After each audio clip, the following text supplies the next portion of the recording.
Pois bem, começa hoje então a série de vídeos explicativos da matéria de português. Começamos por morfologia e aqui nós temos estrutura das palavras. Lembrando que o conteúdo teórico ele está disponível no site apostaconcursos.blogspot.com.br. Não tem custo algum, é 100% gratuito, e ainda lá você encontra uma série de exercícios, muitos exercícios relacionados com o conteúdo escrito, conteúdo teórico que consta no próprio site. Eu ainda estou desenvolvendo o blog, então aqui nós temos algumas matérias já postas, né? Faltando algumas outras que eu estou desenvolvendo, mas dentro em breve todo o conteúdo estará disponível. Lembrando que não vai ser só português, vai ter informática, direito constitucional, outras matérias diversas que são pedidas em concursos mais concorridos. Pois bem, então vamos ver aqui estrutura das palavras. Vamos navegar aqui no blog e visualizar o conteúdo teórico e dar uma lida para facilitar a compreensão desta matéria. Pois bem, estrutura das palavras. Primeiramente vamos verificar o que é morfologia. Bom, a morfologia, morfologia, é o estudo da forma das palavras, o estudo das formas. Morfo é forma, logia, estudo. Então, morfologia é o estudo das palavras, da forma das palavras. Classe de palavras. Classe de palavras são grupos de palavras que se assemelham. Na nossa língua, na língua portuguesa, são 10 classes de palavras, que nós veremos na sequência dos outros vídeos de morfologia. Então, classes de palavras. Quando num concurso aparecer classe de palavras, classes gramaticais ou classificação morfológica, é importante a gente fixar que é a mesma coisa. Ele está pedindo substantivo, adjetivo, que é uma análise morfológica daquela palavra. Classes de palavras é sinônimo, é a mesma coisa que classes gramaticais e classificação morfológica. Às vezes essas variações de termologia são utilizadas para confundir o candidato. Então vamos ficar esperto nisso daí. Estrutura das palavras. Deixa eu baixar um pouco mais a tela aqui para ficar mais visível. Passei aqui. Estrutura das palavras. Bom, as palavras são formadas por partes, sendo o nome técnico desses pedacinhos que formam a palavra morfemas. Esses morfemas são partes que constituem o vocábulo. Cada pedacinho junto formam a palavra, formam um vocábulo. Então a menor unidade com sentido na língua portuguesa são chamados de morfemas. E as palavras são formadas por estes morfemas. O radical. O radical, também conhecido como morfema lexical, às vezes na prova não aparece radical, mas sim morfema lexical. É importante a gente ligar essa expressão ao radical, né? Morfema lexical é a mesma coisa que radical. Então, o radical ou morfema lexical é a parte da palavra que permite a formação de novas palavras a partir desse pedacinho, desse morfema lexical, sendo essa a base da palavra, mantendo o mesmo sentido básico da palavra primitiva nas derivadas. Isso é importante. Não basta estar ali escrito o mesmo radical, tem que ter o sentido básico nas palavras derivadas para ser o mesmo radical.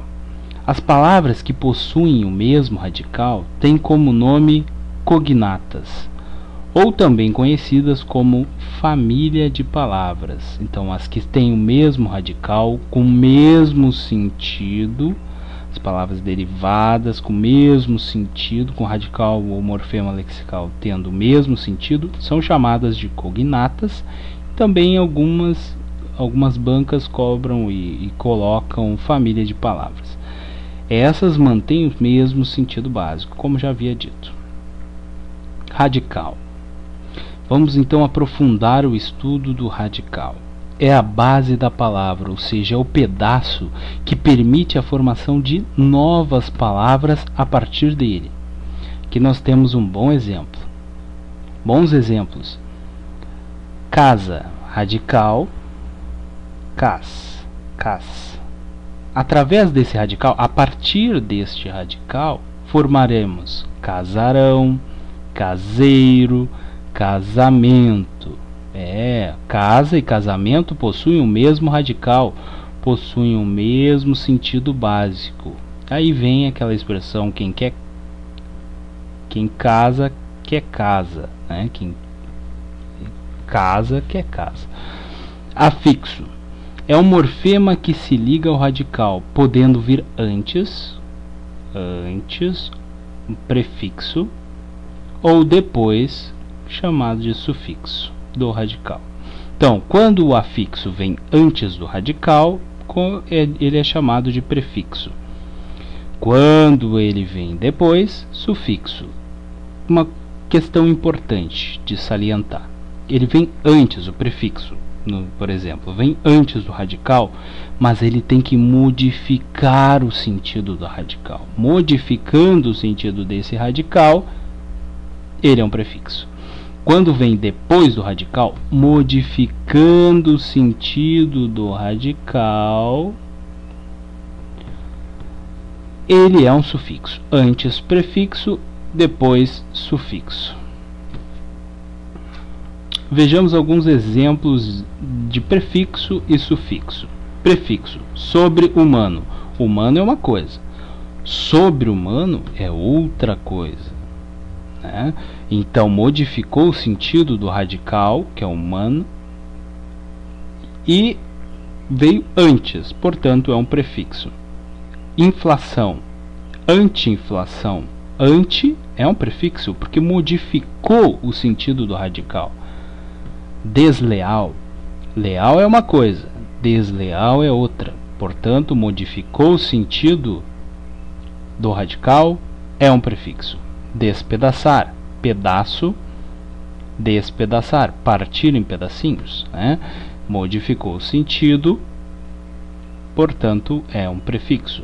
Humanizar, humanizar, humano é uma coisa, humanizar é uma ação, é fazer alguma coisa, portanto modificou o sentido, sufixo. Inflacionado, mesmo princípio, sufixo. Lealdade, dade, sufixo.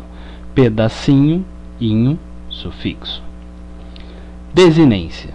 Vamos ver o que é uma desinência. O que difere uma desinência de um morfema, por exemplo? A desinência marca a flexão das palavras. E temos desinências nominais e verbais. Vejamos primeiro as desinências nominais. Nominais se referem a quê? Substantivo, pronome, adjetivo e numeral. Essas são as formas nominais. Cachorro, desinência nominal de gênero. Cachorra, desinência nominal de gênero. Cachorros, desinência nominal de número. Cachorras, desinência nominal de número. Importante, muito importante salientar que o S é a única desinência que marca o plural. Não existe outra desinência que marque o plural. O S é a única desinência que marca o plural de palavras. Verbal, desinência verbal. Vejamos um exemplo. Eu me esforçava mais. Eu me esforçava mais. Esforçava. Esse vá, depois a gente vai aprofundar mais a questão do verbo na parte da classe gramatical verbo, conjugação, tudo isso. tempo, modo. Mas por momento é importante a gente saber isso. O vá, esforçava, é uma desinência que indica o modo e o tempo. Modo indicativo é uma certeza e o tempo passado. Vejamos esse outro exemplo. Nós nos esforçávamos. Vá, nós sabemos que é uma desinência modo temporal, modo indicativo e tempo passado. Algo que ocorreu antes do momento da fala, no passado. Nos esforçávamos. Mos é uma desinência número pessoal.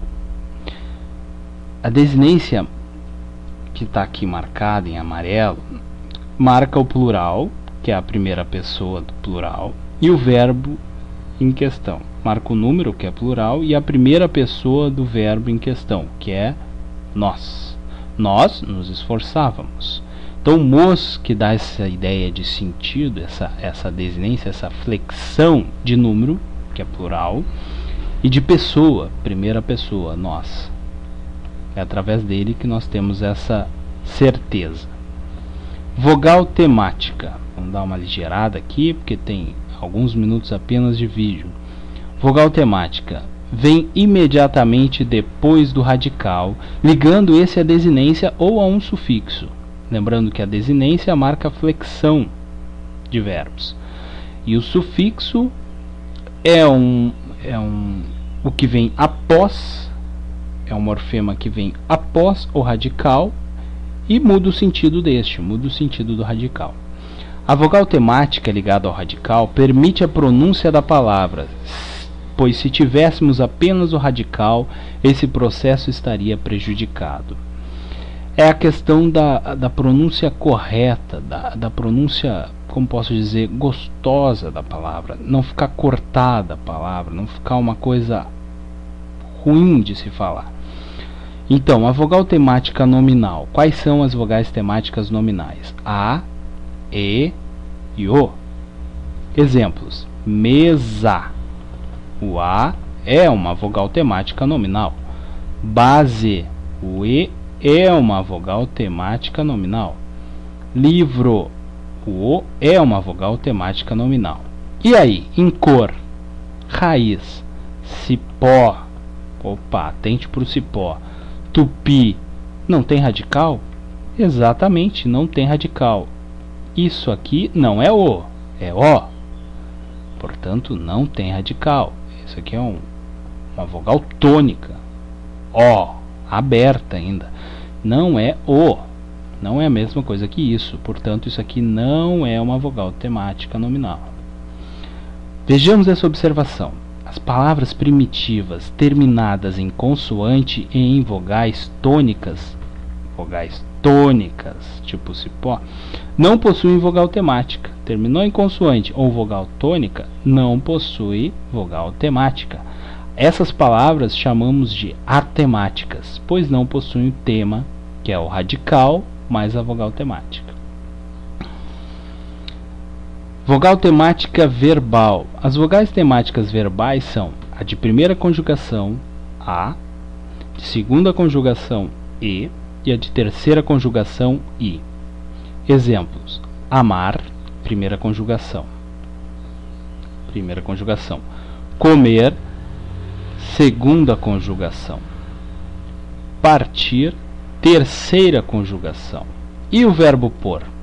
Qual conjugação é o verbo pôr? Interessante. O verbo pôr, o O não é vogal temática, né? As vogais temáticas verbais são A, E e I. O O, portanto, aqui não é vogal temática. O verbo em questão vem do verbo latino poer. Poer, está aqui na observação, poer, E. Portanto, apesar de ele ser escrito como por, a vogal temática dele é o E. Portanto, ele é da segunda conjugação.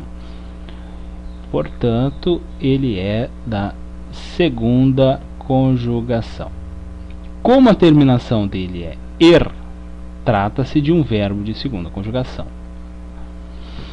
Agora vejamos o que é um infixo. O infixo favorece a eufonia. O que é a eufonia? A eufonia é o bom som, ou seja, o som agradável na pronúncia da palavra. A língua portuguesa exige vários momentos a colocação de determinadas vogais e às vezes consoantes para que a palavra seja pronunciada agradavelmente. Importante ressaltar que quem julga o bom som de uma palavra é sempre o falante.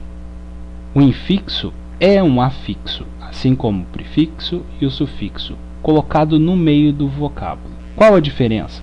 A diferença é que o infixo, não atribui sentido à palavra, sendo apenas uma letra, uma vogal, uma consoante que favorece o bom som do vocábulo.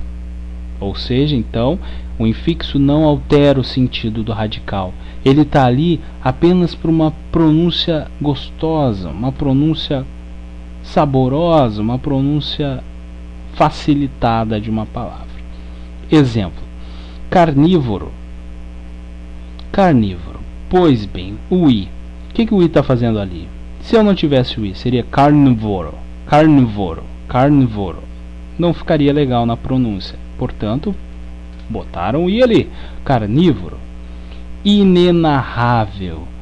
Inenarrável. Inarrável. Até passa, mas não é o correto. O correto é inenarrável. Paulada. Tira o L. Que fica? Pauada. Pauada. Não fica legal. Paulada. Cafezinho. O Z. O que o EZ está fazendo? É um infixo. Facilitar a pronúncia, a eufonia da palavra. Se não tivesse ele, ficaria cafeinho. Feio, né? É isso aí, pessoal. Então acabou o primeiro vídeo. Estrutura das palavras, morfologia. Sejam todos bem-vindos. Chamem amigos, colegas, todo mundo para visualizar o site. Compartilhem. Fiquem à vontade, bem à vontade. Não tem a opção de fazer o download, mas pode visualizar quantas vezes quiser. Como eu já disse, é gratuito, não tem custo algum o acesso ao site. E além disso, tem um bônusinho final lá que eu falei para vocês, que são os exercícios, vários exercícios que eu estou colocando aqui. Cada parte tem 20 exercícios, né? Eu vou até colocar aqui, aproveitar que tem alguns minutinhos o vídeo, e vou colocar para vocês, dar uma introdução do que é os exercícios. Ó, aqui vem os exercícios, muito bem elaborados, bancas reconhecidas, ó, fruto de uma pesquisa extensa minha. E aqui tá os 20 exercícios dessa parte 1, e lá no final o gabarito. Ótimo, legal. E outra, o blog aqui, no blog apostaconcursos.blogspot.com.br, tu pode postar um comentário, né? A gente pode discutir ideias. Fiquem bem à vontade e sejam todos bem-vindos, certo? Até o próximo vídeo e